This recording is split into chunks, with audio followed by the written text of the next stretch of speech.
All right, it is officially time to start sound designing the actual video. This is one of my favorite processes when it comes to putting together the edit, just because sound design brings so much more life to our video. Now, I'm not going to be sound designing the entire video, but I am going to sound design a good chunk of it. The purpose of this lesson is so that you guys can see the raw, authentic way that I would go about sound designing a video like this, and how I use all the different tools and features we learned about in this module in a real world scenario. So with that being said, let's get right into it. So the very first thing that I want to do with this edit here is lower the volume of the music here. I'm just going to mute it because right now it's pretty loud, but we can see that if we look at our bus 1 here, which is the main output, we can see that we're peaking. We're hitting that red. We can also see in tracks 1 and 2, we are in the red there. So the first thing I'm going to do is just normalize the music here. I'm going to right click, normalize audio levels. And I think a good level for us to hit is -12 dB. Normally, if this was like background music, I'd probably aim for about -20 decibels. But since this is more like a music video, there is no dialogue. The music is really like the main audio in this, so I don't want it to be too quiet. I still want it to be pretty prominent in this. So I think -12 is a good target level for us to try to hit within this video. So I'm just gonna click normalize and we'll let DaVinci do its thing. And now we can see that all those audio levels are a lot lower. So let's just give this a preview.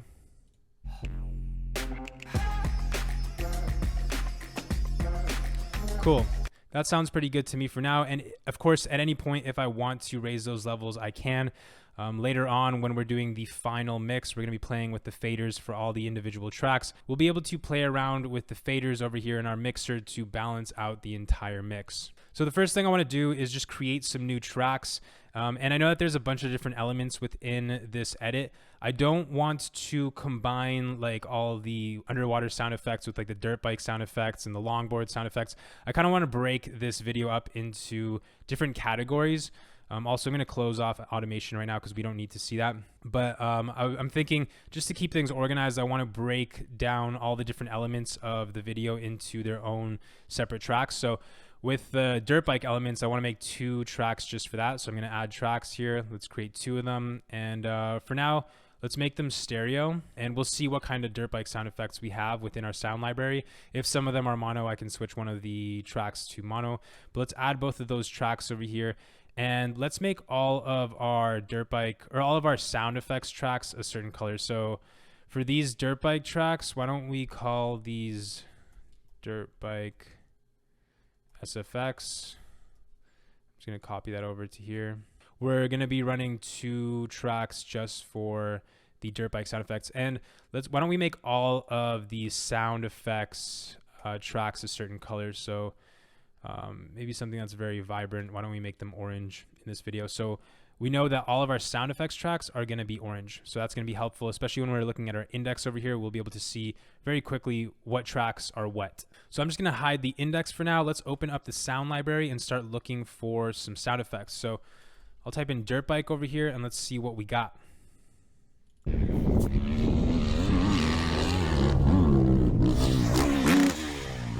Sorry if that's a little bit loud.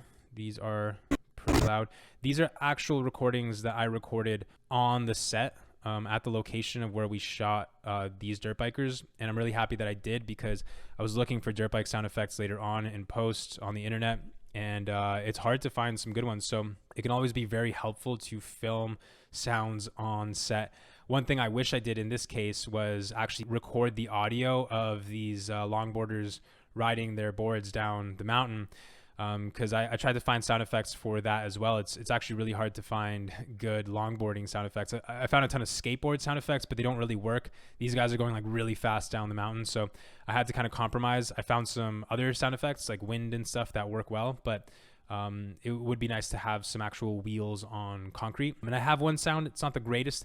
So in that situation, I wish that I could go back and actually record the audio of them riding over there.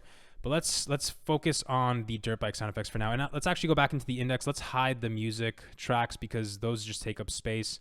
And for now, let's hide the video tracks as well. So we have all this space right here just to focus on our dirt bike sound effects. So let's go back to the sound library. Let's find these moments that might work well for our video here.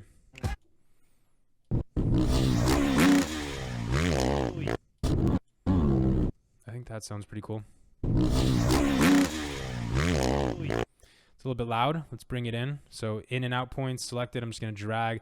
I think that could be a good moment for when the dirt bike first comes into the frame. I'm just going to lower the volume here so it's not incredibly loud.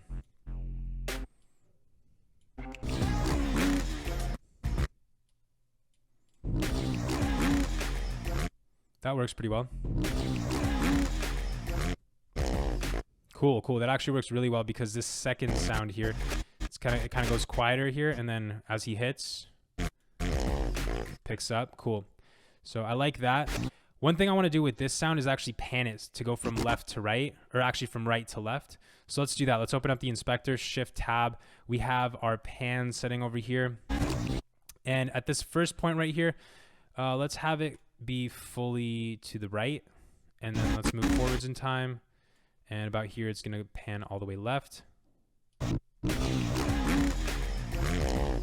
Cool. That sounds really good to me. Just by panning it right to left, we've made it a lot more dynamic. It makes it feel like it was actually in that environment. Even though the sound was recorded in this environment, we've adapted it to work really well for this specific shot just by panning the audio from right to left.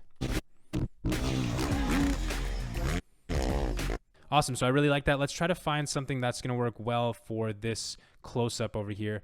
Ideally, I'd want it to be a little bit louder, or just something that feels like it's closer to the actual microphone. So let's go back to the sound library. Let's go through some of these other dirt bike sound effects.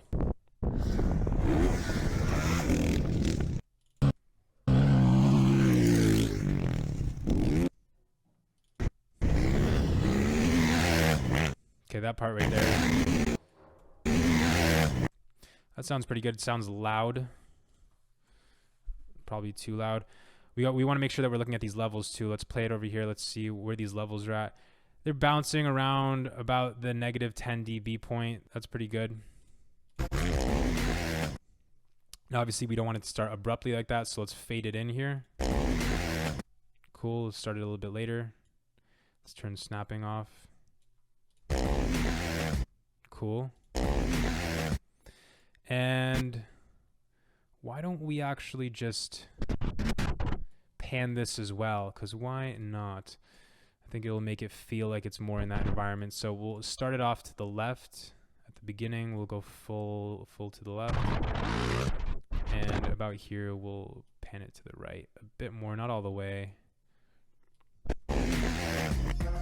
Cool. And I think we're going to have to fade that.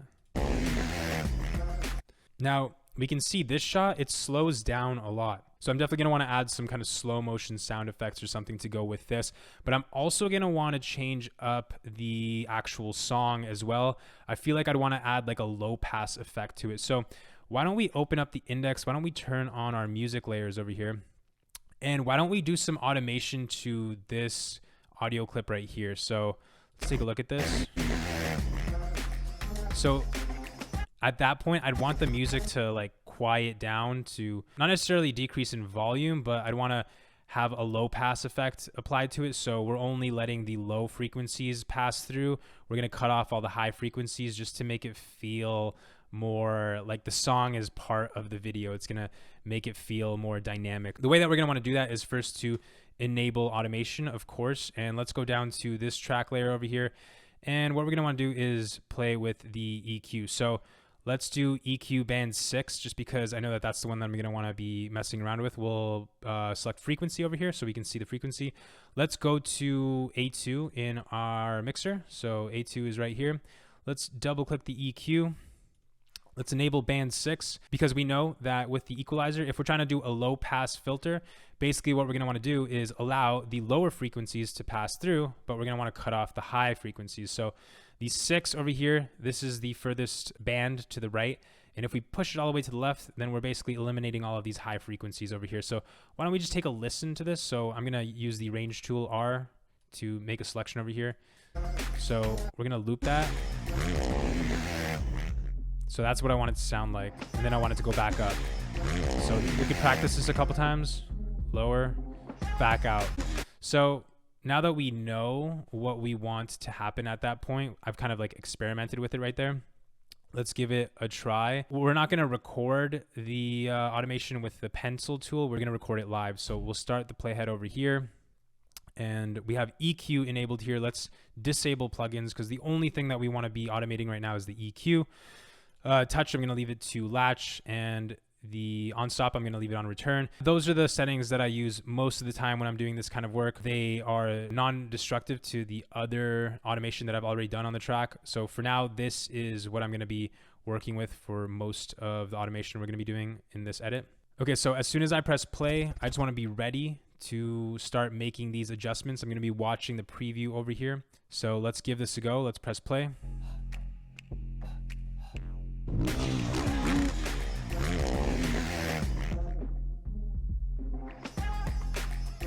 Cool, and we can see that the automation for that was recorded. Let's give it a listen, see if we like it. If we don't, we can just hit Command Z and retry it. Okay, I think I might have dipped it a little bit too low, so I'm just gonna hit Command Z. Let's try that again.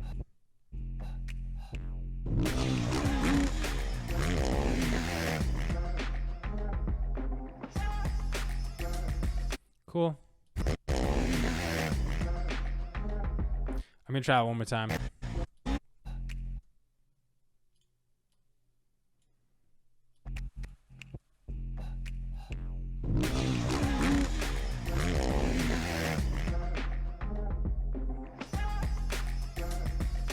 I think that did a pretty good job. Let's take a listen.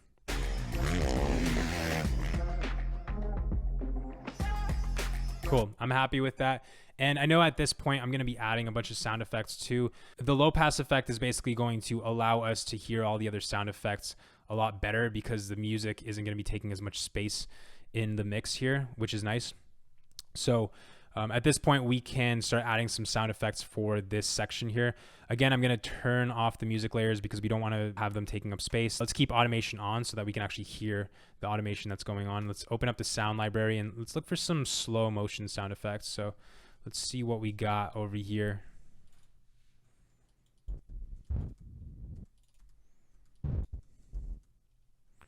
Not the biggest fan of that one.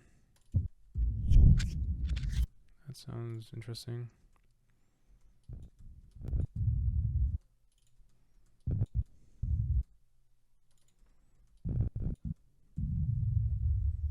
That one's decent.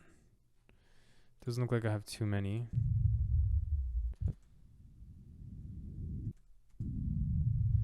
That one's pretty cool. Let's give it a try. 4 or 5. Let's bring it in here.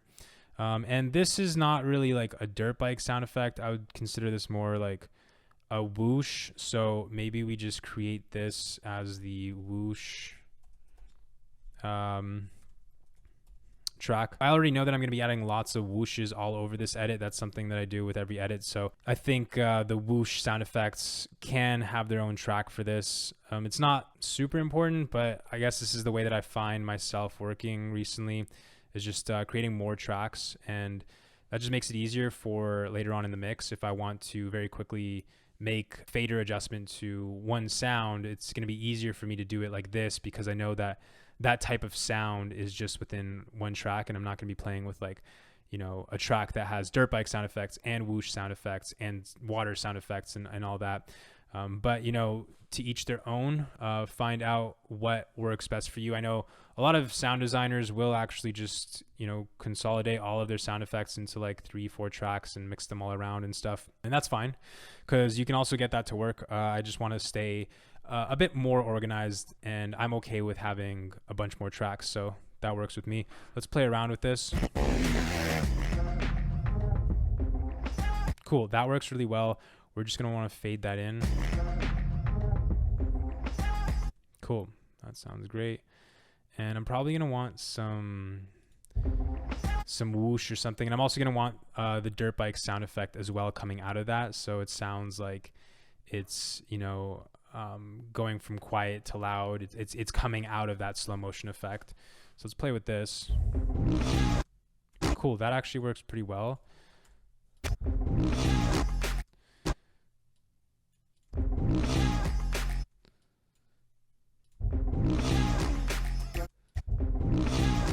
That works pretty good. I actually really like that.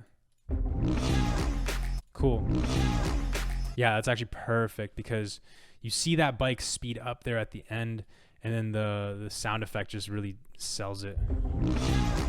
Nice. Why don't we find some whoosh or something to go with that?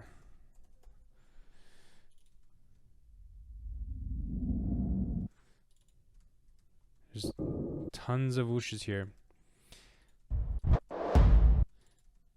Sometimes it's not the best to have millions of sound effects. That one is dope. Pretty sure this one is from Bryn's sound effects pack, which is awesome. There's so many good sound effects in there. The Flight Edition one, I really like that one. This is Visual Tone. My friend Bryn, his company, they put out a bunch of cool sound effects. They've been doing lots of packs, and I really, really like their Flight Edition one.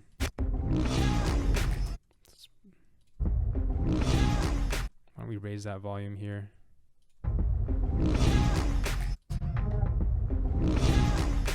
So we could see that we have track 6 here. It's peaking at one point. And that is this rock crumble here. I believe that the levels are going up so high because this is a very like bassy sound. I think that there's a lot more audio here in the low end. So why don't we grab the frequency analyzer, add it to this track over here. And let's just take a look at this sound. We've got it soloed. Why don't we use the range tool to mark that in and out point, and let's just play this back. So let's do that. So you can see that there's a ton of low end on this clip here. So why don't we actually just try to lower that with our equalizer, band 1. Let's bring that down. So it's not taking up as much space in the low end, just because I think the low end of this sound effect plus the actual track, they're adding up and causing things to peak. So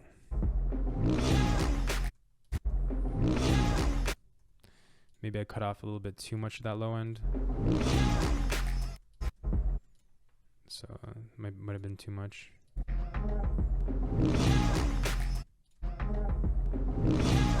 Also, this dirt bike sound effect might be a little too loud. Cool, but I like that.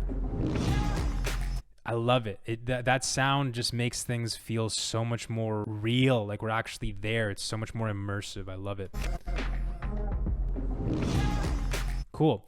And, you know, we could probably add some sound effects to the actual, like, dirt flying around, too. For that, you know, like, what sound would this sand make? Like, what sounds would we hear if things were actually slow motion here? Like, I don't really know. So that's where we can start, you know, getting a bit experimental. But at first I was thinking maybe we could like slow down one of the dirt bike clips, but I'm not sure. Let's just take a look at like slow motion sound effects. Slow motion.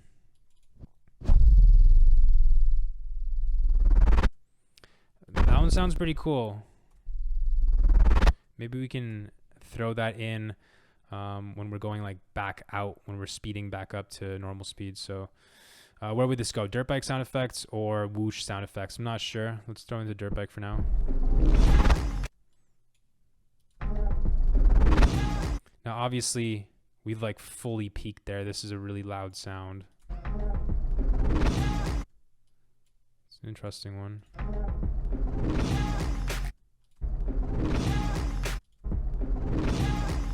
Cool. I like that.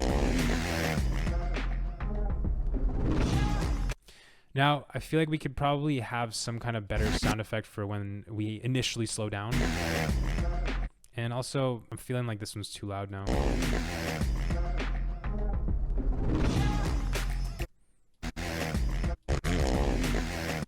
Let's fade this out. Yeah, there should definitely be some kind of sound here at the beginning. I feel like it feels a bit empty. Let's go back to our dirt bike sound effects, see what we can find.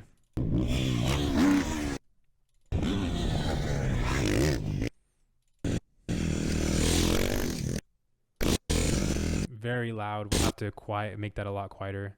It's literally blasting in my ears. Sorry about that. Let's make this a bit quieter. And maybe we can...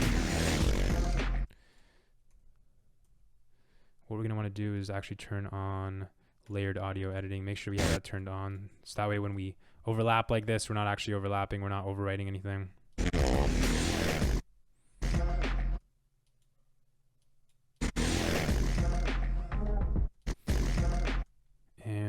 slow down sound effect.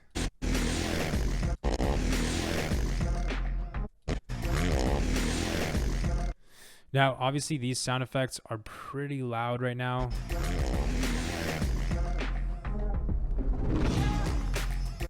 They sound good. They are overpowering the music a little bit, a little more than I would want them to, but that's exactly where, you know, the mixing side of things comes into play. So we'll play around with that stuff later on with mixing. But for now, I'm really liking the way that we are, you know, constructing the sound design, mixing together all these different sounds to work well with the visuals. I think that this is looking pretty good so far.